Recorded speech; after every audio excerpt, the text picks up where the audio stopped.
আমাদের এই গ্রহের ৭০ ভাগই পানি। এই বিশাল জলরাশির গভীরে এমন এক জগৎ রয়েছে যার রহস্য আমরা আজও পুরোপুরি উন্মোচন করতে পারিনি। এক অতল, অন্ধকার আর শীতল জগৎ। আর এই জগতের একচ্ছত্র সম্রাট হল এক দৈত্যাকার প্রাণী, স্পার্ম তিমি। এরা শুধু গ্রহের বৃহত্তম শিকারী নয়, এরা গভীর সমুদ্রের এক জীবন্ত কিংবদন্তি। আজ আমরা ডুব দেব সেই রহস্যময় জগতে আর জানব এই অসাধারণ প্রাণীটির অবিশ্বাস্য জীবন কাহিনী। আর আপনি যদি চ্যানেলে নতুন হয়ে থাকেন তাহলে প্রথমে সাবস্ক্রাইব করে নিন। স্পার্ম তিমির দিকে তাকালে প্রথমেই যা চোখে পড়ে তা হলো এর বিশাল মাথা। এই মাথা তার পুরো শরীরের প্রায় 1/3। পুরুষ তিমির দৈর্ঘ্য 60 ফুট পর্যন্ত হতে পারে এবং ওজন হতে পারে প্রায় 45 টন। কিন্তু কেন এর মাথা এত বড়? কারণ এর ভেতরে রয়েছে এক বিস্ময়কর অঙ্গ যার নাম স্পার্মাসেটি। এটি এক ধরনের তৈলাক্ত মোমের মতো পদার্থ। 19 শতকে তিমি শিকারীরা ভুল করে একে শুক্রাণু ভেবেছিল, আর সেখান থেকেই এর ইংরেজি নাম হয়েছে স্পার্ম হোয়েল। এই স্পার্মাসেটি অঙ্গটি তিমিকে দুটি গুরুত্বপূর্ণ কাজে সাহায্য করে। প্রথমত, এটি শব্দ তৈরিতে সাহায্য করে, যা দিয়ে সে শিকার খুঁজে বের করে। দ্বিতীয়ত, এই তেল ঠান্ডা হয়ে জমে গেলে তিমিকে গভীর সমুদ্রে ডুব দিতে সাহায্য করে, আবার গরম হয়ে তরল হলে ভেসে উঠতে সাহায্য করে। এটি যেন তার নিজস্ব বায়োলজিক্যাল সাবমেরিন সিস্টেম। স্পার্ম তিমি হল গভীরতার এক সত্যিকারের মাস্টার। এরা অনায়াসে 3000 ফুট থেকে 6500 ফুট গভীরে ডুব দিতে পারে এবং প্রায় 90 মিনিট পর্যন্ত শ্বাস ধরে রাখতে পারে। এই অন্ধকার জগতে চোখ দিয়ে দেখা প্রায় অসম্ভব।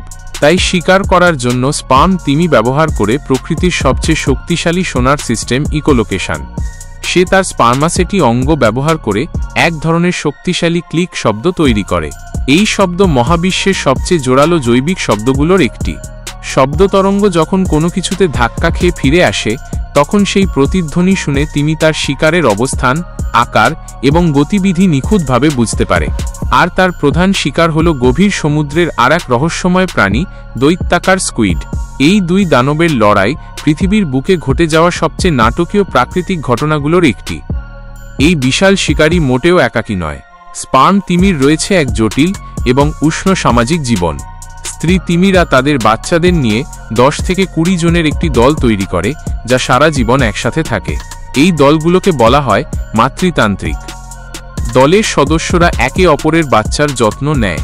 যখন একটি মা শিকারের জন্য গভীর সমুদ্রে ডুব দেয়, তখন অন্য মাসিরা ওপরে থেকে বাচ্চাটি রক্ষা করে। এটি তাদের টিকে থাকার এক অসাধারণ কৌশল। তারা নিজেদের মধ্যে যোগাযোগের জন্য বিভিন্ন ধরনের ক্লিক প্যাটার্ন বা কোডা ব্যবহার করে। প্রত্যেক দলের নিজস্ব কোডা বা উপভাষা রয়েছে, যা দিয়ে তারা নিজেদের পরিচয় দেয় বা আবেগ প্রকাশ করে। অন্যদিকে প্রাপ্তবয়স্ক পুরুষ তিমিরা সাধারণত একাকী জীবন কাটায় এবং শুধুমাত্র প্রজননের সময় স্ত্রী তিমির দলের সাথে মিলিত হয়। মানুষের সাথে স্পার্ম তিমির সম্পর্ক দীর্ঘ এবং রক্তক্ষয়ী। 18 এবং 19 শতকে তাদের স্পার্মাসেটি তেল এবং অ্যাম্বারগ্রিস, এক বিশেষ সুগন্ধি পদার্থ, এর জন্য নির্বিচারে তিমি শিকার করা হতো। হারম্যান মেলভিলের বিখ্যাত উপন্যাস মবি ডিক এই তিমি শিকারের ভয়াবহতাকেই অমর করে রেখেছে। এই ব্যাপক শিকারের ফলে স্পার্ম তিমির সংখ্যা আশঙ্কাজনকভাবে কমে গিয়েছিল। 1986 সালে বাণিজ্যিকভাবে তিমি শিকার নিষিদ্ধ হলেও তাদের বিপদ এখনও কাটেনি। আজ তাদের প্রধান শত্রু হল জাহাজের সাথে সংঘর্ষ, মাছ ধরার জালে আটকে পড়া, সমুদ্রের প্লাস্টিক দূষণ এবং জাহাজের ইঞ্জিনের তীব্র শব্দ দূষণ, যা তাদের যোগাযোগের ক্ষমতাকে বাধাগ্রস্ত করে।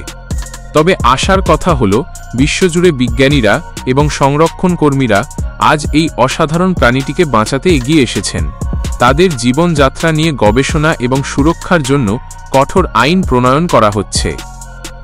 স্পার্ম তিমি শুধু একটি প্রাণী নয়, এটি স্বাস্থ্যকর মহাসাগরের প্রতীক।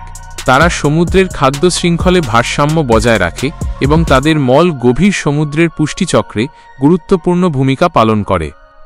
যখন একটি স্পার্ম তিমি মারা যায়, তখন তার বিশাল দেহ সমুদ্রের তলদেশে পৌঁছে বহু জীবের খাদ্যের যোগান দেয়, যা হোয়েল ফল নামে পরিচিত।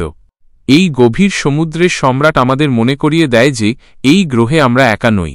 এমন বহু বিস্ময় আমাদের চারপাশে ছড়িয়ে আছে, যাদের রক্ষা করার দায়িত্ব আমাদেরই। তাদের অস্তিত্ব আমাদের গ্রহের স্বাস্থ্যের সাথে জড়িত। যতদিন এই বিশাল প্রাণীরা গভীর সমুদ্রে বিচরণ করবে ততদিন আমরা আশা করতে পারি যে আমাদের মহাসাগরগুলো জীবন্ত এবং প্রাণবন্ত থাকবে। এই কিংবদন্তিকে বাঁচিয়ে রাখা শুধুমাত্র তাদের জন্য নয়, আমাদের নিজেদের ভবিষ্যতের জন্যই জরুরি।